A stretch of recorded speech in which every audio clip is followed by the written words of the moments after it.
We would like to welcome you aboard the Calico and Odessa Railroad. Howdy there, folks. You all please stay seated as we take a ride together along the back country of Old Calico. As we go around this first curve, notice the miners' cabins built along the canyon walls. As crude as they appear, they were ideal for protecting us from the hot summers and cold winters here at Calico. They're perfect for the independent types who like to fend for themselves. Of course, many miners stayed in boarding houses, only for modern conveniences, like home cooking.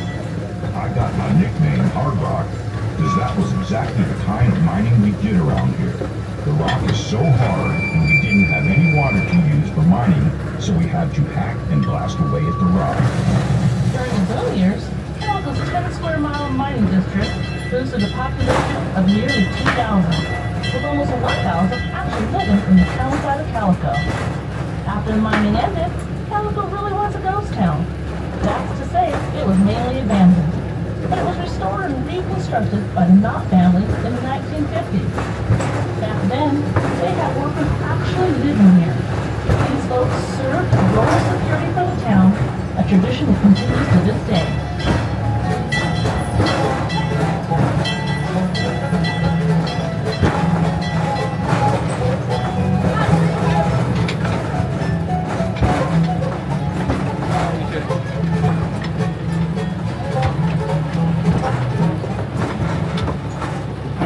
This next curve, look to the left of the engine and notice a pile of rocks painted white with a white marker on top. This is an example of what a corner monument looked like.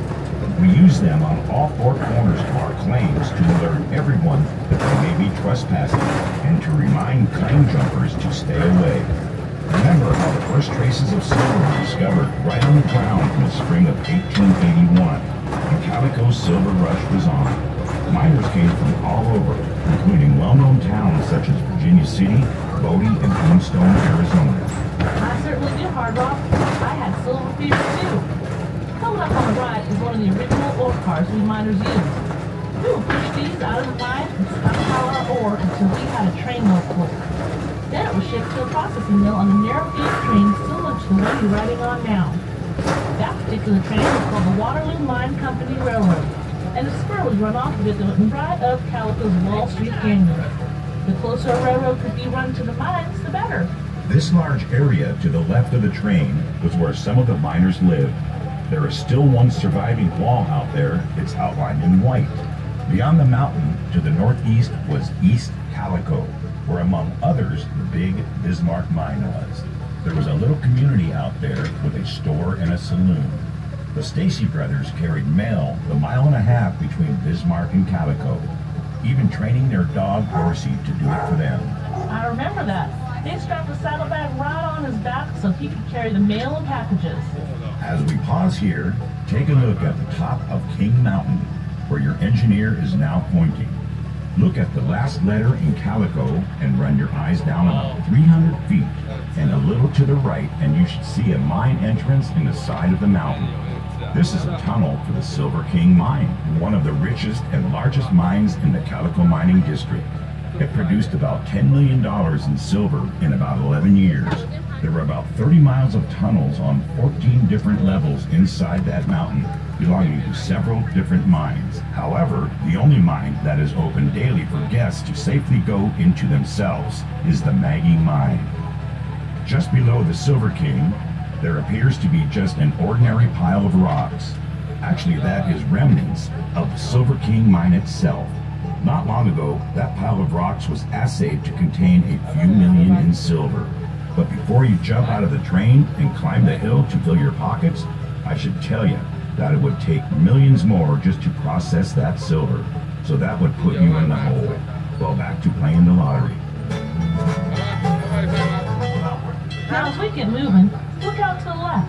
It wasn't too far from there that a man got himself shot trying to jump my mining claim. I'd already warned that Mr. Tobler about trespassing on my Golgotha mine, and he ignored me and showed up again. This time he got grazed by a few bullets I sent his way from my little pistol. He called the law and has me arrested. Before I could unload my full gun on him, the jury did not find me guilty, as I was just protecting my property. Well, Annie, glad no one was seriously hurt, except maybe that Mr. Tobler's pride. Now, if y'all look left, this is an ore crusher called an aerostep. Miners would hitch a horse or mule to that crossbar and have it walk round and round, which caused the steel ball to drag over and crush the ore before it was taken to a processing mill.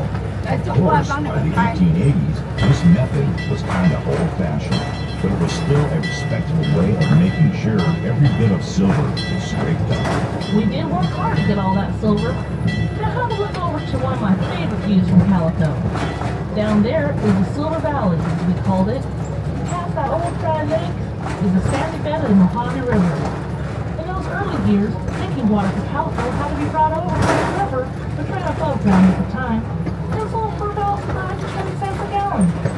That water supply also gave birth to our neighboring town of Jacket, and the railroad was built right through there.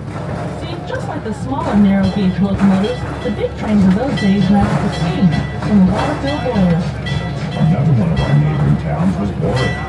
It may no longer be visible, but when the boom ended here, some miners got jobs over there as borax miners for the Pacific Coast Borax Company. The Borax and Daggett Railroad was even built right up into Mule Canyon, making for a more efficient operation for the company. It became the last place in California where the famous 20 mule teams were ever used. Now, if you all look over at Main Street, you can see the same view we did as we ventured into town for supplies and relaxation. There were actually 5 buildings on Main Street that had been standing since the 1880s, when it was a bustling place. Calico was a real town for about 20 years.